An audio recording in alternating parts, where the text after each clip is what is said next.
आप सभी को नमस्कार। आप सबका इकोनॉमिक्स की इस कक्षा में स्वागत है। इस लेक्चर में हम कक्षा 12 के यूनिट 5 जो बैलेंस ऑफ पेमेंट्स उपभोग भुगतान शेष के विषय में है, इसके बारे में पढ़ेंगे।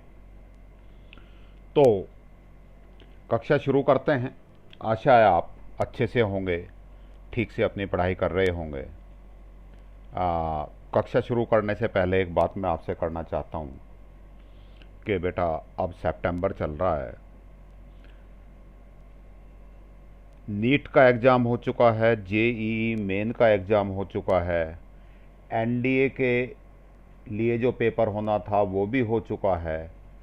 तो अब यदि आपके मन में अभी भी कुछ ऐसा भ्रम है कि पता नहीं पेपर होंगे या नहीं होंगे, वो भ्रम बिल्कुल निकाल दीजिए। पेपर 100% होंगे, पक्का होंगे मार्च में। तो और अभी स्कूल कब खुलेंगे कुछ नहीं कहा जा सकता। टीचर्स आपके डायरेक्ट कांटेक्ट में नहीं हैं, क्लासें नहीं चल रही हैं, तो ऐसी स्थिति में जिम्मेदारियां आपकी और बढ़ जाती हैं। पेपर तो आप ही को देना है। हम जितनी हमसे अधिकतम सहायता आपकी हो पा रही है, जितना हेल्प कर सकते हैं हम कर रहे हैं। व्हाट्सएप से, यूट्यूब क्लासेस से, डिपार्टमेंट की ऑनलाइन क्लासें चल रही हैं, आपको होमवर्क भी भेज रहे हैं, लेकिन फिर भी आपकी जिम्मेदारियां बढ़ जाती हैं, क्योंकि अब डेली क्लास नहीं चल रही। हम आपको रोज़ चेक नहीं कर सकते कि आप कितना पढ़ रहे हैं, कितना नहीं पढ़ रहे हैं, आप क्या कर रहे हैं। तो अपनी जिम्मेदारियां समझें, आप बड़े हो गए अब, तो निश्चित रूप से आपको अपनी जिम्मेदारियां इस पैंडमिक पीरियड में और ज़्यादा समझनी पड़ेंगी। आपको मेहनत पहले की अपेक्षा, हर वर्ष की अपेक्षा ज़्यादा मेहनत करनी पड़ेगी, तभी पेपर में आपके मार्क्स आएंगे। तो मेरी शुभकामनाएं आपके साथ हैं कि आप ज़्यादा से ज़्यादा मेहनत करें और अच्छे नंबर लाएं। चलिए आज शुरू करते हैं हम। भुगतान शेष यूनिट 5, मैक्रो इकोनॉमिक्स का यूनिट 5 है ये। तो भुगतान शेष की हम बात करें, सबसे पहले इसका सिलेबस की बात करते हैं। बहुत बड़ा चैप्टर नहीं है, इसमें से एक बहुत बड़ा पार्ट काट दिया है, इस वर्ष के लिए डिलीट कर दिया है सिलेबस में से।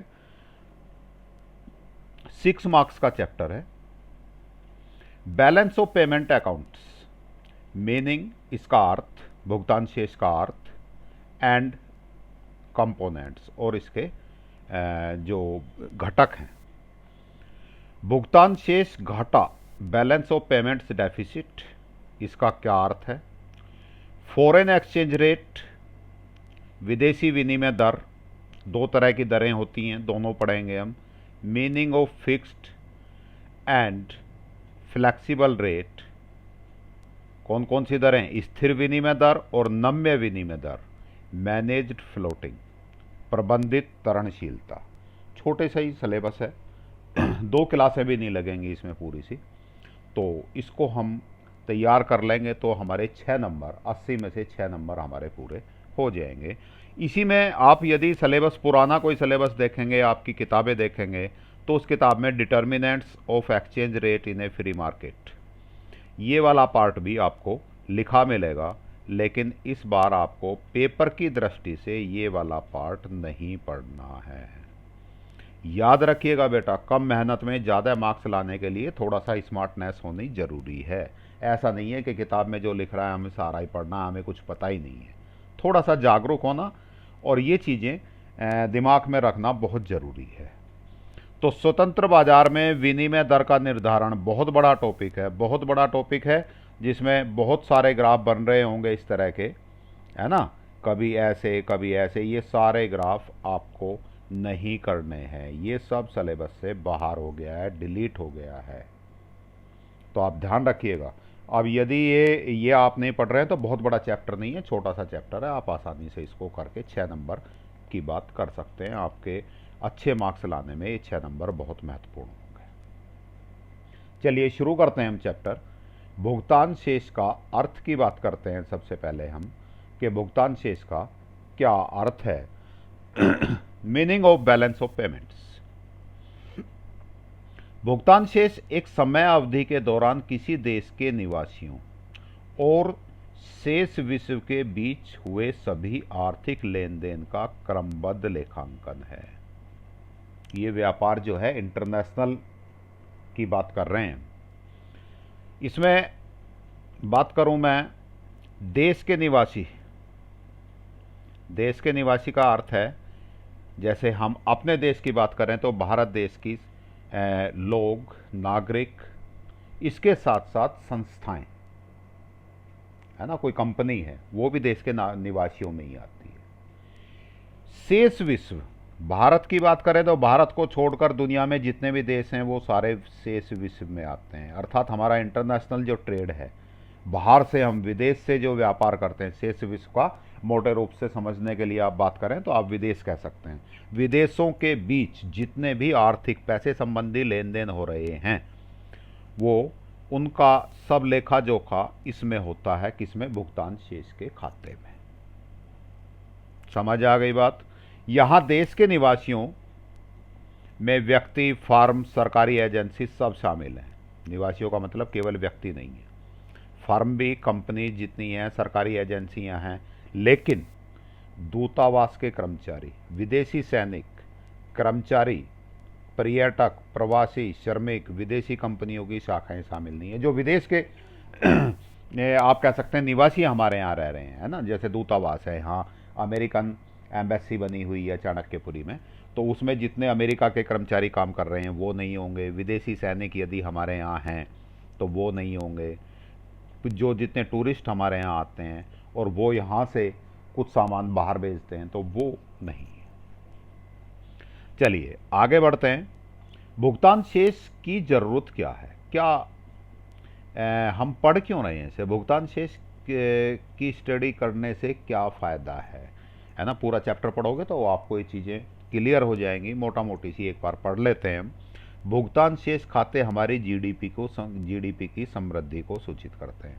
जितना खाता हमारा साउंड होगा, जितना अच्छा होगा, मीन्स जितने हम अतिरेक में होंगे, प्रॉफिट में होंगे, अभी आगे सारी चीज़ें आप समझ जाएंगे, उतना ही हमारे जीडीपी तेजी से बढ़ेगी, जीडीपी अच्छी रहेगी, तथा शेष विश्व पर हमारी निर्भरता को सूचित करते हैं। यदि हम बाहर से बहुत सारा सामान मंगा रहे हैं तो इसका मतलब हम अपने गुजारे के लिए, अपने देश को चलाने के लिए, अपने देश के नागरिकों को गुड्स एंड सर्विसेज देने के लिए, वस्तुएं और सेवाएं देने के लिए, उनका जीवन स्तर ऊपर उठाने के लिए हमारी शेष विश्व पर निर्भरता ज़्यादा है। हम ज़्यादा सामान मंगाते हैं। यदि कल को शेष विश्व ने, शेष मीन्स विदेशी जितने भी देश हैं भारत से बाहर के, उन्होंने हमें सामान देना बंद कर दिया तो हमारे साथ तकलीफ़ें खड़ी हो जाएंगी, हमारे साथ समस्या हो जाएगी। तो हमारी निर्भरता को, जैसे आप किस पे निर्भर हैं? अपने परिवार वालों पर निर्भर है ना, अभी तो पढ़ रहे हैं आप।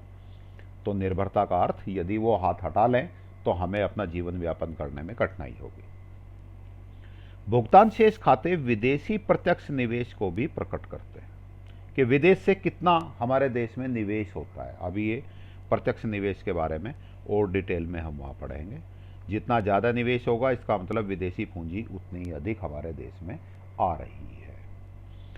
यह अंतर्राष्ट्रीय उधार को प्रकट करता है कि हमने विदेशों से कितना लोन लिया है। जो हमारे घरेलू अर्थव्यवस्था के पिछड़ेपन का द्योतक है। ये बेटा थोड़ी सी स्पेलिंग मिस्टेक्स हो सकती हैं, क्योंकि ये जब पीडीएफ बनाई जाती है तो पीडीएफ में, ट्रांसफ़र में इनमें थोड़ा सा गड़बड़ हो जाती है। तो स्पेलिंग पे बहुत ज़्यादा ध्यान नहीं देना, है ना। जिसमें शक हो आप अपनी बुक से या कहीं से चेक कर लें, इसमें हो सकता है कुछ स्पेलिंग गलत हो। तो इसमें हम बात कर रहे थे अंतर्राष्ट्रीय उधार, हम पे कितना उधार है इसका पता कहाँ से चलेगा? बीओपी से, बैलेंस ऑफ पेमेंट से। इस चैप्टर का शॉर्ट में नाम हम बोल देते हैं बीओपी, बैलेंस ऑफ पेमेंट, है ना। जब हम आपस में बच्चे बात करते हैं तो जब आप ये चैप्टर पढ़ लोगे फिर आप क्या करोगे कि बीओपी वाला चैप्टर कर लिया तुमने, बीओपी की यूनिट हो गई तो हम बीओपी बोलते हैं इसको। तो अंतर्राष्ट्रीय उधार, हमारे देश पर कितना है दूसरों का उधार, या हमारा दूसरे देश पे कितना उधार है, ये पता लगेगा।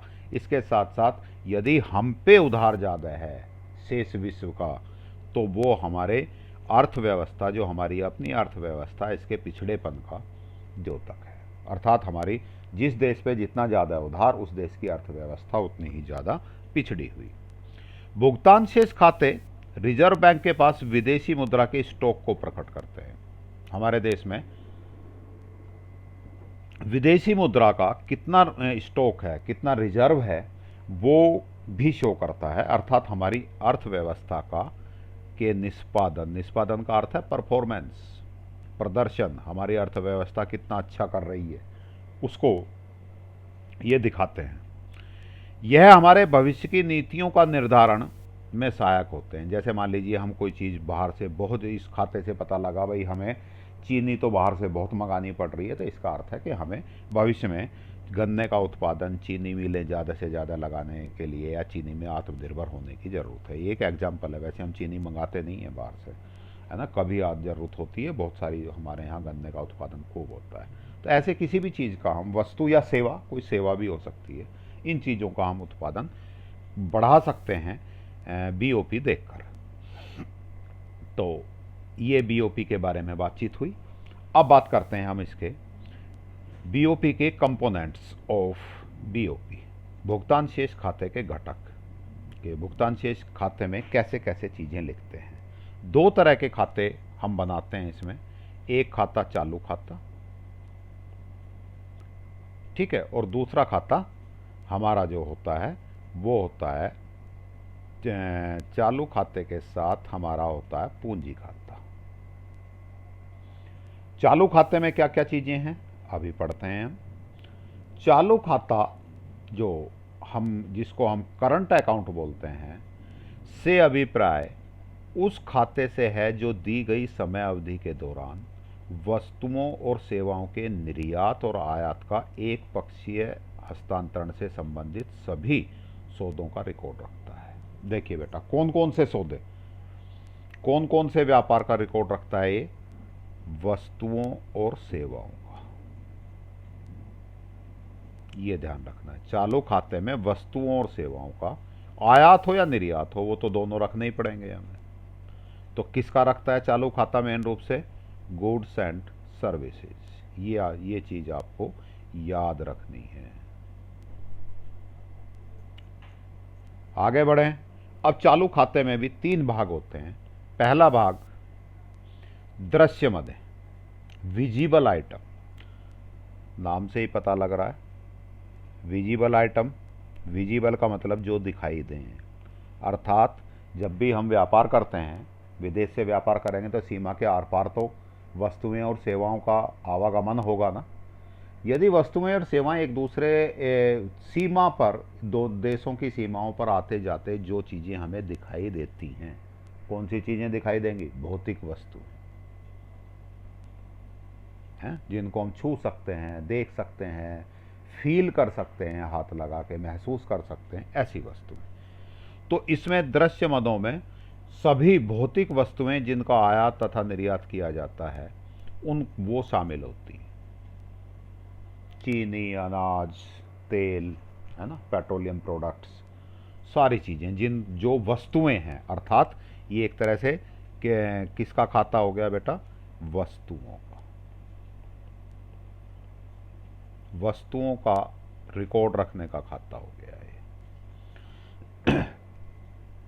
अर्थात वे सभी वस्तुएं जिनको देखा, छुआ या मापा जा सकता है। वस्तुओं के आयात का भुगतान, यदि हम वस्तुएं, देखिए थोड़ा बस एक कॉमन सेंस की बात है, बहुत ज़्यादा रटने की जरूरत नहीं है। वस्तुओं का आयात कर रहे हैं तो हम पैसे का क्या करेंगे भाई? मान लीजिए हमने जापान से कोई मोबाइल मंगाया, तो सामान आया, वस्तु आई, पैसे का क्या करेंगे? हम उनको पैसे देंगे तो कहाँ जाएगा? ऋणात्मक भाग में, क्योंकि पैसा हमारे देश से बाहर जा रहा है।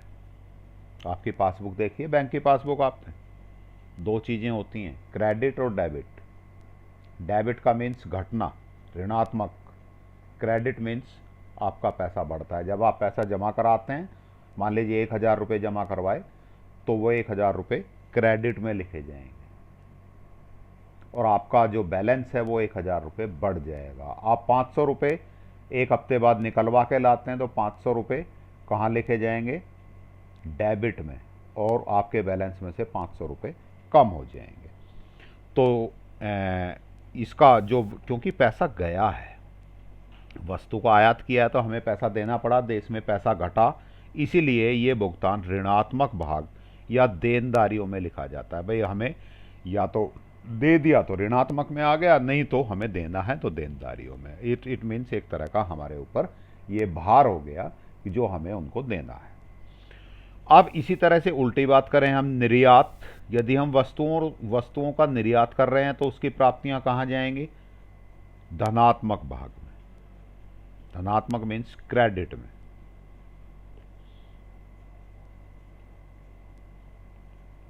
और ये कौन सा? डेबिट। अर्थात धनात्मक भाग या लेनदारियों में। इससे जब हम सामान दूसरे विदेशी जो विदेशी कंपनियां हैं और विदेशी व्यक्ति हैं, या हम कह सकते हैं दूसरे देशों को हम अपनी वस्तुएं भेजते हैं, तो निश्चित रूप से हमें पैसा मिलेगा, तो उसको वो हमारे बैलेंस ऑफ पेमेंट में क्रेडिट हो जाएगा। इसको हम, ये जो चालू दृश्य मदें हैं, चालू खाते का जो ये पहला भाग है दृश्य मदें, इसका एक दूसरा नाम व्यापार शेष भी कहते हैं। इसको क्या बोलते हैं बेटा?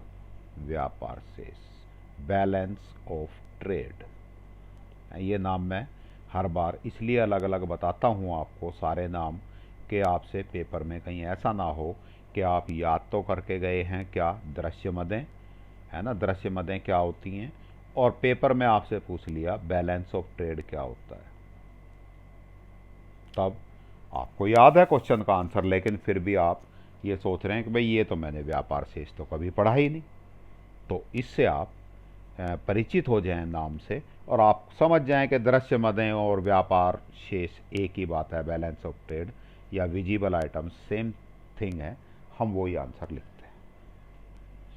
चलिए जी, चालू खाते की दूसरा आइटम अदृश्य मदें। अदृश्य मदों में आती हैं सेवाएं। दृश्य मदों में कौन सी चीजें आती थी? वस्तुएं, जिनको हम छू सकते हैं, जो हमें सीमा रेखा से आर पार आती जाती हुई दिखाई देती हैं। मोबाइल है, कोई मशीनरी है, पेट्रोलियम प्रोडक्ट्स हैं। ये सेवाएं, सेवा दिखती नहीं है, आप इसे छू नहीं सकते, फील नहीं कर सकते, है ना, महसूस नहीं कर सकते, नाप नहीं सकते। तो ये सेवाओं का निर्यात और आयात शामिल किया जाता है इसमें। ये सीमा रेखा के आर पार इनको देखा नहीं जा सकता, इसे अदृश्य मदों का व्यापार माना जाता है ना, अदृश्य मदों का व्यापार, या मीन्स आप ये दूसरे शब्दों में कह सकते हैं इसको सेवाओं का व्यापार कहते हैं। देन क्योंकि इसमें सेवाओं को सीमा रेखा के पार करते हुए नहीं देखा जा सकता, इसीलिए तो अदृश्य शब्द इस्तेमाल किया हमने, जो दिखाई ना दे। और वहां पहला आइटम जो दृश्य मदें थी, ये वाली, इसमें हमने दृश्य शब्द, विजिबल, जो दिखता हो, तो दिखने क्या देखेंगे हमें? वस्तुएं देखेंगे। तो ये व्यापार किसका है? वस्तुओं का। और अदृश्य मदों का व्यापार सेवाओं का व्यापार है, क्योंकि ये दिखती नहीं है, इसलिए इसको हम कहते हैं अदृश्य मदें। ये भौतिक नहीं होती, है ना। भौतिक का मतलब वही जो मैंने आपको बताया था कि जिनको हम छू नहीं सकते, जिनको हम देख नहीं सकते। सेवाओं को, अब इन सेवाओं को भी दो भागों में बांट सकते हैं। कारक सेवाएं, फैक्टर सर्विसेज। यदि आपने नेशनल इनकम वाला चैप्टर पढ़ा है या इकोनॉमिक्स के बारे में बेसिक्स जानते हैं, तो कारक सेवाएं तो आप बहुत अच्छे से जानते होंगे। कौन कौन सी होती हैं? भूमि, श्रम, पूंजी, उद्यम वृत्ति, 4 होती है ना कारक सेवाएं। वो चीज़ें जो हमें किसी वस्तु के उत्पादन के लिए जरूरी होती हैं। तो उन कारक सेवाओं से जो हमें मिलता है, भूमि से क्या मिलता है? लगान, किराया। श्रम से वेतन, मजदूरी। उद्यम वृत्ति से लाभ, पूंजी का ब्याज। तो ये सारी जो आय हैं, अर्थात जो मेहनत करके मिल रही हैं, ये वाली आय कारक सेवाओं में कारक आय निवेश आय, निवेश आय कौन सी होती है कि हमने कहीं विदेश में निवेश कर दिया पैसे का, तो उससे हमें जो आय प्राप्त होगी। निवेश का मतलब उनकी कंपनी में पैसा लगा दिया। कैसे निवेश करते हैं अभी आगे पढ़ेंगे हम। उनकी कंपनी के शेयर खरीद सकते हैं, या हमने कोई नई कंपनी लगा ली, जैसे टाटा किसी देश में कोई टाटा की कंपनी लग जाए, तो वहाँ से जो आय होगी वो निवेश आय। कर्मचारियों का परिश्रमिक, हमारे देश के नागरिक दूसरे देश में कुछ काम कर रहे हैं, नौकरी कर रहे हैं, उनको वेतन मिलता है, आदि के लेन देन शामिल होते हैं इसमें कारक सेवाओं में। ये इसका उल्टा भी होगा। विदेशी किसी फर्म ने, किसी व्यक्ति ने हमारे देश में शेयर खरीद लिए किसी कंपनी के, या कंपनी लगा ली, तो भी वो ऋणात्मक में चला जाएगा, क्योंकि यहाँ से पैसा बाहर जाएगा, उस देश में जाएगा, तो वो हमारे डेबिट पोर्शन में आएगा। इसे उपादान आय भी कहते हैं बेटा। फिर एक नया नाम आ गया, दिमाग में रखना, उपादान आय। देन तो ये हम किसकी पढ़ रहे थे? अदृश्य मदें। तीन भागों में बांट दी इन्होंने। अदृश्य मदें तीन भागों में। पहला भाग कारक सेवाएं, दूसरा गैर कारक सेवाएं। नॉन फैक्टर सर्विस, ऐसी सर्विसेज जो फैक्टर से जुड़ी हुई नहीं है। इसमें क्या क्या आते हैं? जहाजरानी, मीन्स जो शिपिंग वाला काम है। शिप समझते हो? जो कंपनियां होती हैं जिनके पास जहाज, पानी के जहाज होते हैं, वो सामान भरकर एक स्थान से दूसरे स्थान तक या तो माल ढोते हैं या पैसेंजर्स भी ढोते हैं। बैंकिंग, कोई बैंक की ब्रांच विदेशी बैंक की हमारे देश में, या हमारे बैंक की विदेश में सेवाएं दे रही है या काम कर रही है। बीमा, इंश्योरेंस में राजस्व के रूप में किए जाने वाले लेन देन शामिल होते हैं। इसे गैर उपादान आय कहते हैं। कौन सी आय बेटा? कारक आय, उपादान आय, गैर कारक आय, गैर उपादान आय। तीसरा पार्ट इसका चालू हस्तांतरण, करंट ट्रांसफर्स। ये सारे चैप्टर आपस में जुड़े हुए हैं। यदि आप एक कंबाइंड रूप से देखोगे तो एक चैप्टर आपने ढंग से पढ़ा तो बाकी चैप्टर्स को भी समझने में आसानी होती है। और यदि हमने एक चैप्टर अच्छे से नहीं समझा और नेक्स्ट चैप्टर पे आप चले गए, तो निश्चित रूप से आपको दूसरे चैप्टर को भी समझने में परेशानी होगी। ट्रांसफ़र इनकम, ट्रांसफ़र पेमेंट्स कहाँ से जुड़ा हुआ है? नेशनल इनकम से। ऐसे पेमेंट्स जो मुफ्त के होते हैं, जिनके लिए हमें मेहनत नहीं करनी पड़ती, जो हमें गिफ्ट मिल गया है ना। यहाँ विदेशों की बात हो रही है, बीओपी की बात हो रही है, तो हम विदेशों से बात करेंगे। इनको मुफ्त के हस्तांतरण या एक पक्षीय या एक तरफा सौदे कहा जाता है। तीन नाम हो गए। कौन कौन से? मुफ्त के हस्तांतरण, एक पक्षीय हस्तांतरण, एक तरफा सौदे, और करंट ट्रांसफर्स या चालू हस्तांतरण तो कहते ही हैं। क्या क्या आएंगे इसमें? अनुदान, सब्सिडीज, कोई गिफ्ट मिल जाए विदेश से, या हम विदेशियों को गिफ्ट दे दें। दोनों ही चीज़ें सम्मिलित होती हैं, हम दें या हम लें। ऐसे ही सब्सिडी किसी देश को हम दें या किसी देश से लें। विदेश में बसे भारतीय कर्मचारियों द्वारा भेजी गई राशि, है ना। आप किसी परिवार का कोई बेटा है, किसी परिवार का पिता है, विदेश में काम कर रहे हैं, और वो अपने राशि अपने परिवार को भेजते हैं, तो वो सारी राशि किस में आएगी? करंट ट्रांसफर में, क्योंकि उसके परिवार की आय कैसी है? वो ट्रांसफ़र इनकम है। उन्होंने मेहनत नहीं की, है ना। एक्स व्यक्ति है, एक्स व्यक्ति अपने बेटे को, जो इंडिया में रह रहा है, उसको अपनी पे भेज रहा है, तो वो जो बेटा है उसने मेहनत नहीं की, उसको तो फ्री में मिला ना। तो इसलिए इनको एक पक्षीय हस्तांतरण भी कहते हैं। देन एक पक्षीय अंतरण, यूनिलेटरल ट्रांसफर्स होते हैं, अर्थात बदले में कोई वस्तु या सेवा नहीं देनी पड़ती। पैसा बाहर से मिल जाता है और हमें बदले में कोई वस्तु, कोई सेवा, कुछ भी नहीं देना पड़ता। या इसका उल्टा भी हो सकता है, बाहर हम किसी को दे दें और बदले में वहाँ से कोई वस्तु सेवा ना मिले। चलिए जी, अब इसको हम एक बार, ये जो चालू खाता है, इसको एक बार ग्राफ की सहायता से डिटेल पढ़ लेते हैं। इसकी एक बार सारे को इकट्ठा कर लेते हैं, है ना। क्या क्या चीज़ें थी? दो तरह के खाते थे बीओपी के, पहला खाता चालू खाता, दूसरा खाता पूंजी खाता।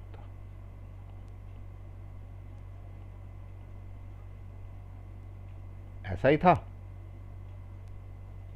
यहां पे लिख दूं मैं BOP, बैलेंस ऑफ पेमेंट।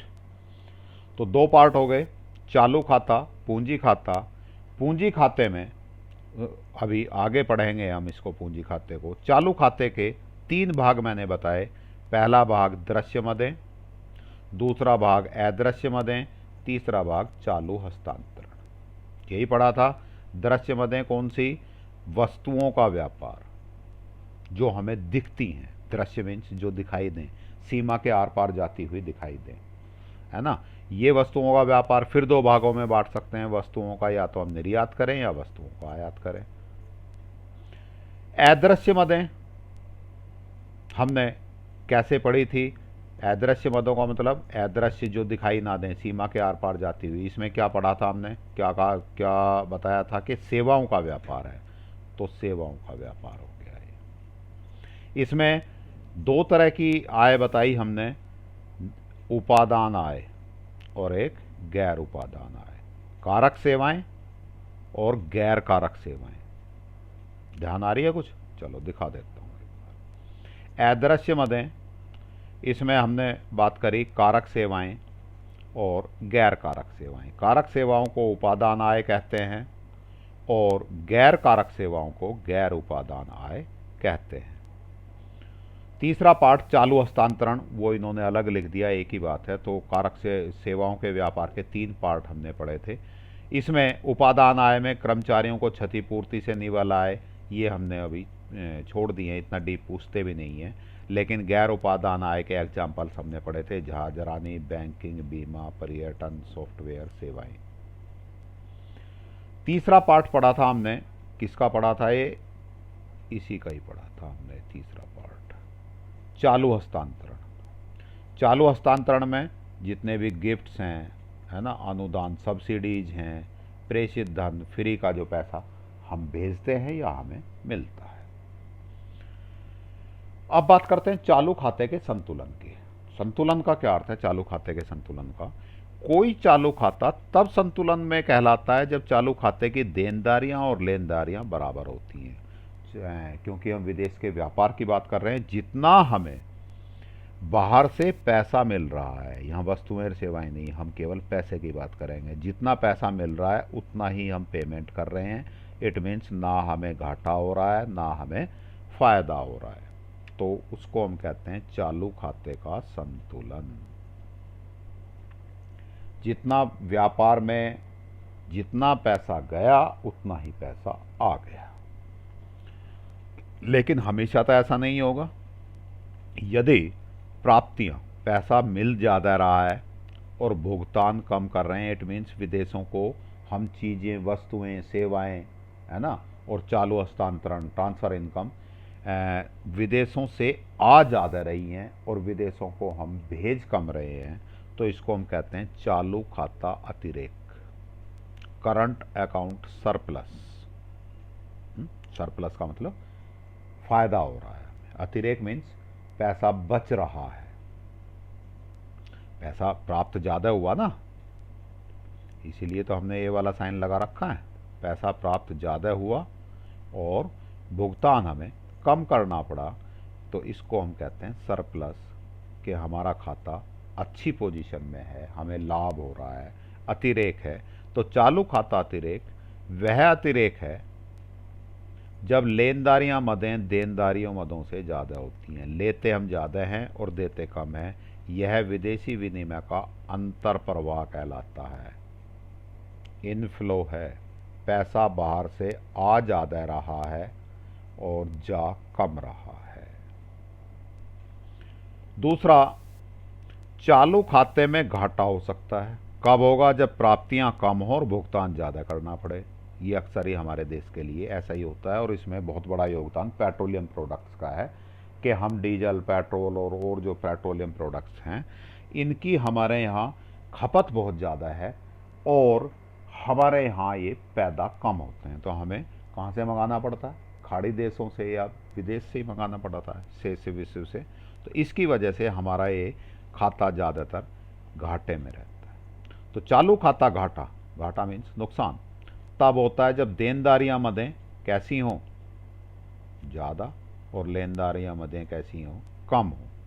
तो देनदारियां मदें लेनदारियों मदों से अधिक होती हैं, इसमें विदेशी मुद्रा देश से बाहर आउटफ्लो होता है ना, हमें विदेशी मुद्रा देनी पड़ती है।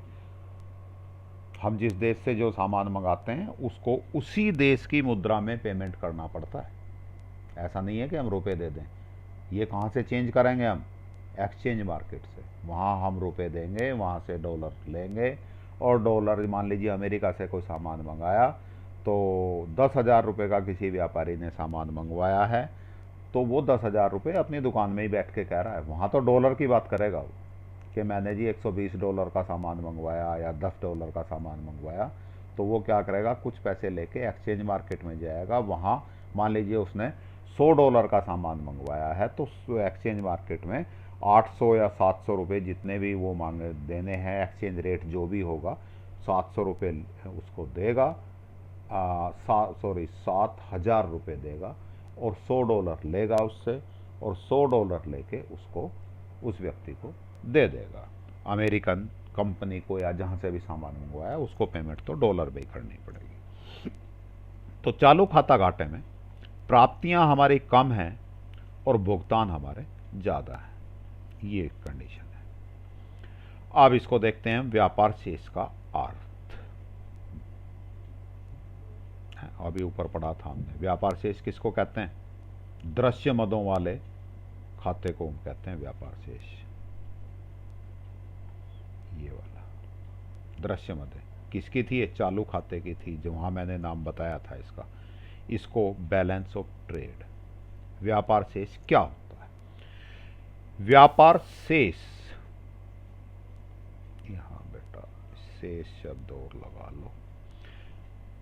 व्यापार शेष से अभिप्राय केवल दृश्य मदों के निर्यात तथा आयात की राशि के बीच अंतर से है। अब हमने क्या कर दिया, इसको शेष वर्ड लगा दिया। शेष का मतलब है कि हमने कितना निर्यात किया, कितने पैसे का, कितने पैसे का आयात किया। इट मीन्स कितने पैसे का हमने एक्सपोर्ट कर दिया, एक्सपोर्ट मीन्स भारत से विदेश में भेजना, और कितने पैसे का हमने इंपोर्ट किया। इन दोनों के बीच का अंतर है व्यापार शेष। इसमें वस्तुओं के निर्यात को बीओटी में क्रेडिट किया जाता है, वही निर्यात कर रहे हैं तो पैसा मिलेगा, बाहर हम वस्तुएं भेज रहे हैं तो हमें पैसा मिलेगा, तो क्रेडिट में आएगा। और वस्तुओं के आयात को, यदि हम बाहर से वस्तुएं मंगा रहे हैं तो हमें पैसा देना पड़ेगा। इट मीन्स हमारे खाते से पैसा कम होगा, उसको डेबिट किया जाता है। तो व्यापार से संतुलन कैसे आएगा बेटा? वस्तुओं का निर्यात कर लें, जितने पैसे की, जितनी कीमत की हमने वस्तुओं का निर्यात किया है उतनी ही कीमत की वस्तुओं का आयात करें, दोनों बराबर हों तो हम कह देंगे, दोनों कैसे हों?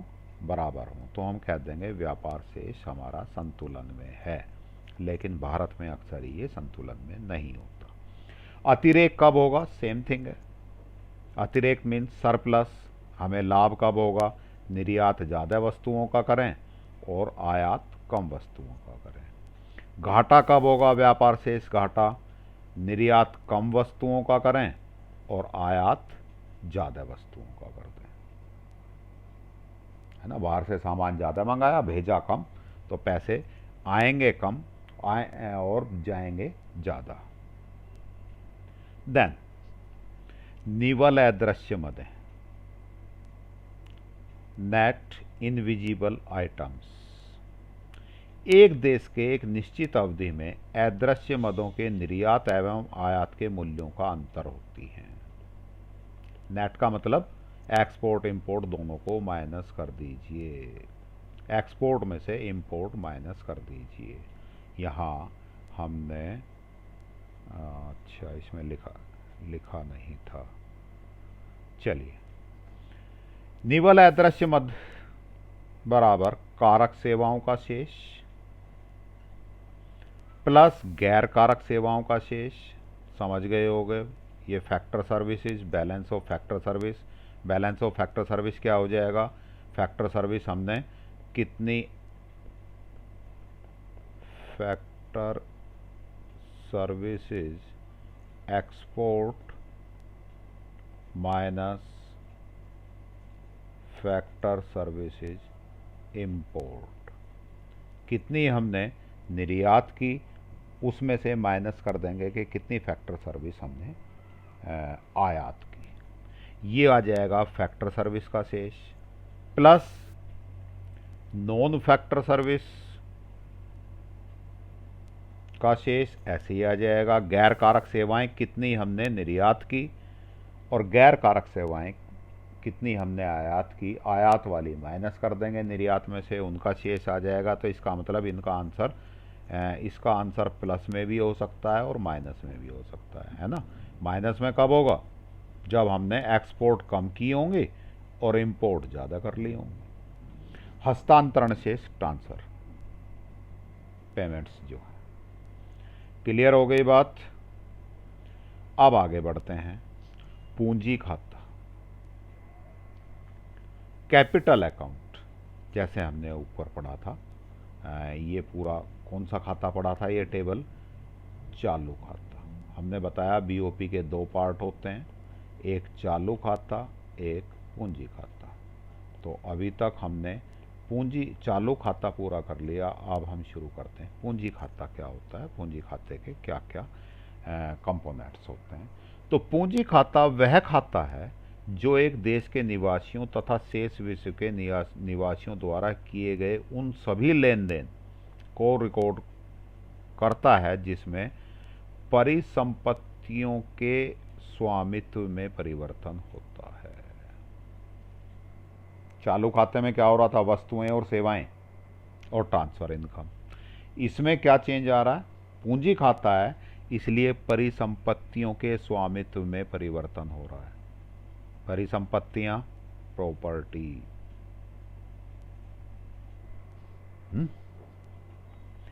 जैसे अभी हम आगे पढ़ेंगे वस्तुओं, इसमें वस्तुओं और सेवाओं के निर्यात व आयात को शामिल नहीं किया जाता। ये शामिल नहीं होंगे बेटा जी, है ना। इसमें क्या होंगी? परिसंपत्तियों के स्वामित्व। यदि वस्तुएं और सेवाओं के आयात निर्यात को किसमें शामिल करते हैं? चालू खाते में, जो हम ऊपर पढ़ चुके। परिसंपत्तियों में मुद्रा, स्टॉक, बंद पत्र, सरकारी ऋण आदि होते हैं। गवर्नमेंट लोन ले या दे, गवर्नमेंट स्टॉक मार्केट में जो शेयर्स होते हैं, गवर्नमेंट या कोई भी कंपनी या निवासी खरीदे या बेचे, विदेशियों को बेचे, है ना। भारत के नागरिक को बेच दिया तो वो नहीं आएगा इसमें, क्योंकि ये सारा खाता किसमें काउंट हो रहा है? विदेशों से। तो इसमें परिसंपत्तियों की खरीद पूंजी खाते में डेबिट जाती है। Debit means plus. इसको पहले समझ लीजिएगा एक बार, ये क्या कहना चाह रहे हैं। कोई भारतीय ब्रिटेन की कार कंपनी को खरीदता है, खरीदता शब्द है बेटा ये,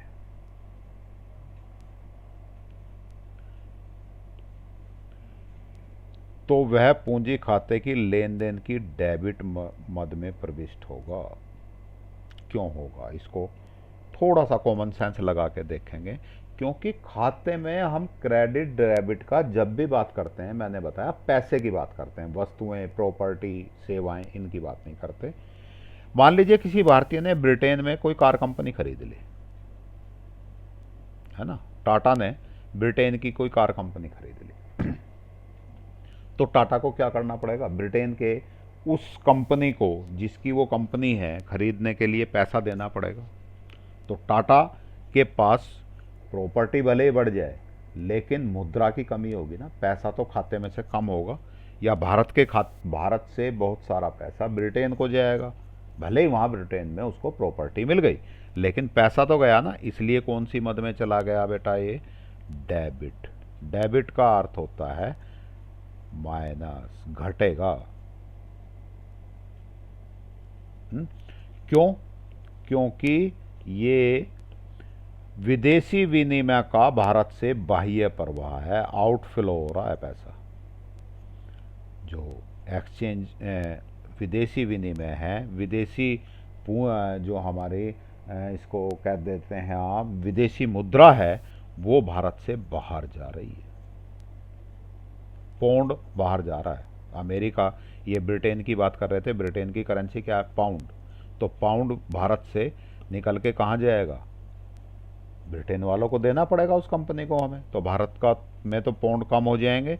ये इसलिए आउटफ्लो कहलाता है, और इसीलिए ये डेबिट खाते में अर्थात माइनस वाले खाते में जाता है। अर्थात ये किस में हो गया? देनदारियों में हो गया, जबकि प्रॉपर्टी तो हमारी बढ़ी। दूसरी ओर परिसंपत्तियों की बिक्री, यदि हम अपने देश की कोई प्रॉपर्टी बेच दें, जैसे एक भारतीय कंपनी के शेयर को एक अमेरिकी कंपनी को बिक्री करना, भारत की कोई कंपनी है, उसने अपने शेयर अमेरिका की किसी कंपनी को बेच दिए, है ना। जैसे अभी बात हुई थी इसकी पेटीएम के बहुत सारे शेयर्स अमेरिकन कंपनी को बेच दिए इन्होंने। तो उसमें क्या हुआ? जो भारतीय कंपनी थी उसको पैसा मिला, पैसा आया ना उनके खाते में, किसमें? विदेशी विनिमय, विदेशी मुद्रा के रूप में, डॉलर के रूप में पैसा आया होगा, इसलिए उनका खाता बढ़ा, खाते का बैलेंस बढ़ा, इसीलिए क्रेडिट आइटम है। आगे बढ़ें। अब पूंजी खाते में क्या क्या चीज़ें हो गई बेटा? पूंजी खाते में फिर वहीं बात करूं मैं, बीओपी की बात थी। बीओपी को हमने दो भागों में बांटा था। पहला चालू खाता, करंट अकाउंट, जिसको हम ऊपर पढ़ चुके, जिसकी टेबल भी पूरी पढ़ चुके। दूसरा खाता था हमारा पूंजी खाता। पूंजी खाते को हम तीन भागों में बांटते हैं, निवेश, दूसरा विदेशी ऋण, और तीसरा विदेशी सहायता। ये सारी फिगर्स, ये सारे चित्र, टेबल जितनी भी हैं, इसमें से ये सब हम एनसीईआरटी की बुक से लेते हैं। एनसीईआरटी की बुक्स का इसके लिए हम धन्यवाद भी करते हैं कि उनकी बुक्स की वजह से हमारे बच्चे पढ़ रहे हैं, उनको पढ़ने में सहायता मिलती है। तो पूंजी खाता तीन भागों में बांट लें, निवेश, विदेशी ऋण, विदेशी सहायता। इससे आगे कैसे है ये अभी पढ़ते हैं, इस टेबल को फिर देखते हैं। पूंजी खाते के तीन घटक हो गए। पहला घटक कौन सा? निवेश का, दूसरा घटक विदेशी ऋण, तीसरा विदेशी सहायता। क्या क्या होती हैं ये अब पढ़ते हैं हम। पहला हम पढ़ रहे हैं यहाँ विदेशी ऋण वाला पार्ट, ये वाला बीच वाला पार्ट है ना, ये वाला पार्ट पहले पढ़ रहे हैं हम, कोई फ़र्क नहीं पड़ता इससे। उधार, बोरोइंग्स, इसको विदेशी ऋण भी कह देते हैं, डेप्ट। इसमें विदेशों से उधार तथा विदेशों को उधार दोनों सम्मिलित किए जाते हैं। उधार हम लें या दें। यदि उधार ले रहे हैं तो हम कह देंगे उसको विदेशों से उधार, और यदि उधार दे रहे हैं किसी देश को तो हम कह देंगे विदेशों को उधार। दोनों ही सम्मिलित होंगे। इसमें निजी क्षेत्र, सरकार आदि द्वारा विदेशों से ऋणों की प्राप्ति और विदेशियों द्वारा ऋणों का भुगतान। देखिएगा, समझ लीजिएगा। विदेशों से हम का मतलब है सरकार हो, कोई प्राइवेट कंपनी हो, कोई व्यक्ति हो, वो लोन लेता है। तो लोन लेने की स्थिति में क्या होगा बेटा? लोन लेने की स्थिति में विदेशों से पैसा हमारे पास आएगा, तो उस व्यक्ति, उस कंपनी, उस सरकार के पास के खाते में बैलेंस बढ़ेगा या घटेगा? बढ़ेगा। तो कहाँ, किस आइटम में जाएगा बेटा? क्रेडिट आइटम में। इसी तरह से कोई व्यक्ति, कोई कंपनी, सरकार विदेशियों को ऋण दे देती है, तो उस कंपनी का, भारत की जो कंपनी है, व्यक्ति है, सरकार है, उसके खाते में से यदि वो लोन दूसरों को देता है, किसी विदेशी व्यक्ति को, कंपनी को, या विदेशी सरकार को, किसी देश की सरकार को लोन देता है, तो हमारे खाते में से पैसा घटेगा ना। इसलिए ये कौन सी मदों में आ जाएगा? डेबिट, अर्थात हमारा बैलेंस कम होगा। तो उधार की बात समझ आ गई। अब बात करते हैं निवेश की। निवेश में इन्वेस्टमेंट, इसमें शेष विश्व से भारतीय कंपनियों के शेयरों की खरीद, भारत में संपत्ति आदि में निवेश आदि को कोई शेष विश्व का अर्थ है कोई विदेश में, विदेश का व्यक्ति हो, विदेश की सरकार हो, विदेश की कोई कंपनी हो, वो भारत में शेयरों की खरीद कर ले किसी कंपनी के, या भारत में कोई संपत्ति प्रॉपर्टी खरीद ले, उसमें निवेश कर दे, तो भारत में पैसा आएगा जाएगा? आएगा। इसीलिए कौन से में चला गया? क्रेडिट मदों में। और भारतीयों द्वारा विदेशी कंपनियों के शेयरों की खरीद या विदेश में कोई संपत्ति खरीद ले तो कौन सी मदों में जाएगा बेटा? डेबिट मदों में, क्योंकि पैसा हमारे देश से बाहर जाएगा, हमारे खातों में पैसा कम आ जाएगा। अब इसमें भी निवेश दो तरह के हो गए हमारे, दो तरह के निवेश की बात करेंगे हम। विदेशी प्रत्यक्ष निवेश, foreign direct investment, FDI, important है बेटा ये। FDI, foreign direct investment. इससे अभिप्राय एक ऐसी संपत्ति के क्रय करने से है जो कि क्रेताओं को संपत्ति पर प्रत्यक्ष नियंत्रण प्रदान करे। देखिएगा, समझिएगा बात को। भारत में किसी विदेशी कंपनी ने जमीन खरीद ली है ना, जैसे वॉलमार्ट है, वो अपने स्टोर खोल रहा है। किसी विदेशी कंपनी ने जमीन खरीद ली या कोई कंपनी खरीद ली, कोई बिल्डिंग खरीद ली, तो इसका अर्थ हुआ कि वो विदेशी व्यक्ति या विदेशी सरकार या विदेशी कंपनी हमारी उस जमीन की मालिक हो गई। अब उस जमीन में क्या करना है? उस भूमि पर कंपनी बनानी है ना, उस भूमि पर कोई मॉन्यूमेंट्स बनाना है, कोई बिल्डिंग बनानी है, या उनको घर बनाना है, ये उनके नियंत्रण में है, प्रत्यक्ष नियंत्रण, उन्हीं का कंट्रोल चलेगा अब उस कंपनी पे, उस इमारत पे, उस या जो भी चीज़ उन्होंने खरीदी है, अर्थात 100% उन्हीं की है। ऐसा निवेश कहलाता है एफडीआई, फॉरेन डायरेक्ट इन्वेस्टमेंट। उदाहरण, भूमि और इमारत का क्रय, ये हम बाहर भी कर सकते हैं है ना। हम साउथ कोरिया में कोई कंपनी की ज़मीन खरीद सकते हैं, कोई इमारत खरीद सकते हैं, तो हमारा विदेश में प्रत्यक्ष निवेश हो जाएगा। और यदि साउथ कोरिया की कंपनी, जैसे साउथ कोरिया की एक कंपनी है सैमसंग, जिसके मोबाइल आते हैं है ना, तो ये कंपनी भारत में यदि अपनी फैक्ट्री लगाने के लिए ज़मीन खरीदती है तो वो विदेश का भारत में एफडीआई होगा। इसमें भारतीयों द्वारा विदेश में किए गए क्रय, भारत यदि विदेश में खरीद रहा है तो पैसा जाएगा, इसलिए हमारा डेबिट हो गया। और विदेशियों द्वारा भारत में किए गए क्रय, यदि विदेशी भारत में क्रय करते हैं तो हम पे पैसा, क्योंकि प्रॉपर्टी उनकी हो जाएगी तो पैसा तो हमें देंगे ना, तो इसलिए हमारा बैलेंस बढ़ेगा, इसलिए क्रेडिट मदों में शामिल।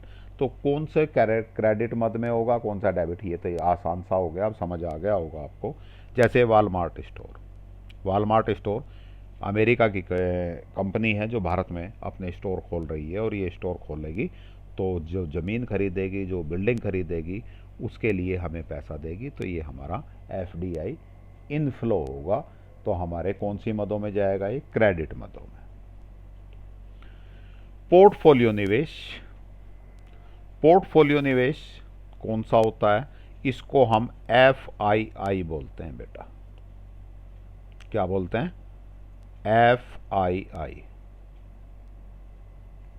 FII, foreign institutional investment.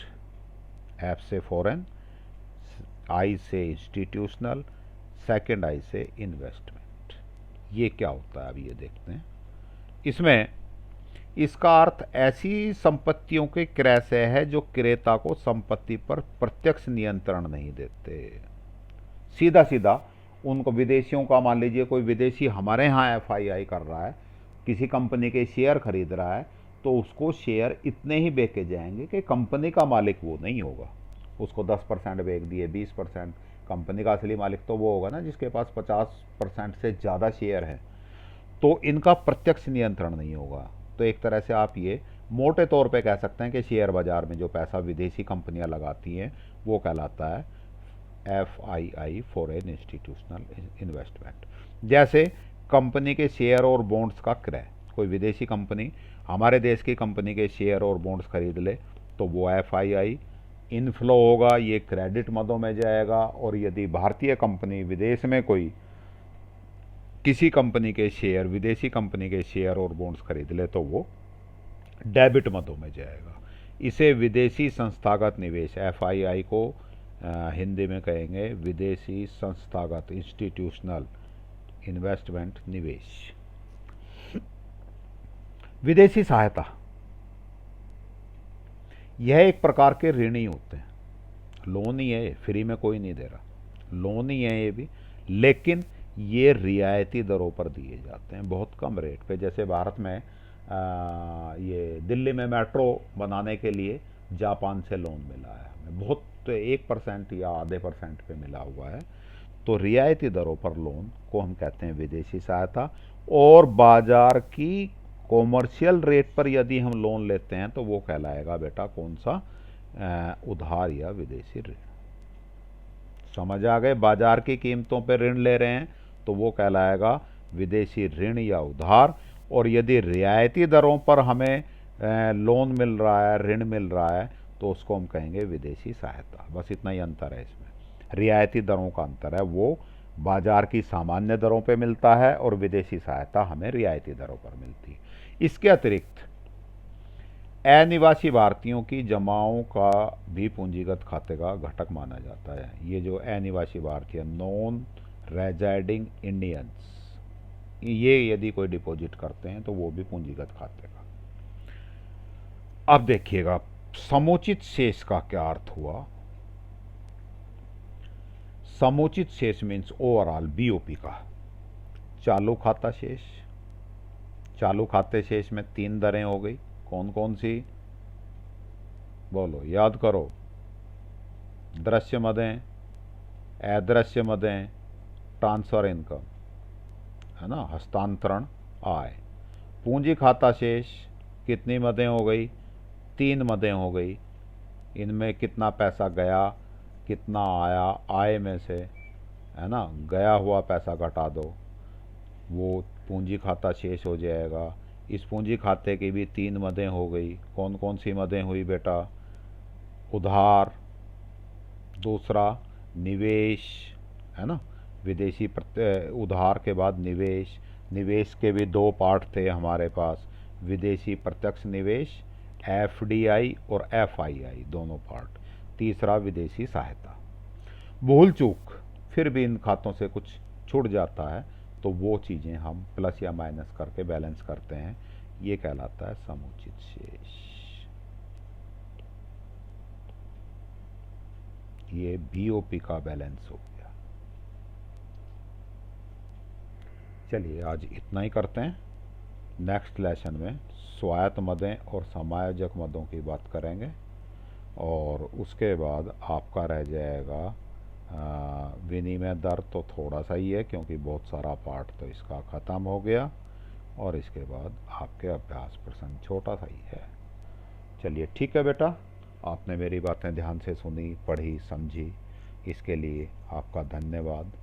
यदि आपको कुछ इस लेक्चर में ऐसा लगता है कि सुधार की गुंजाइश है, अपने आप सजेशंस दे सकते हैं जिससे आगे के लेक्चर्स में कुछ सुधार किया जा सके, आपके जो आपको आसानी हो उस तरह से बातें की जा सकें। इसके लिए आप अपने कमेंट्स में YouTube पे लिख सकते हैं। धन्यवाद, thank you, have a good day, happy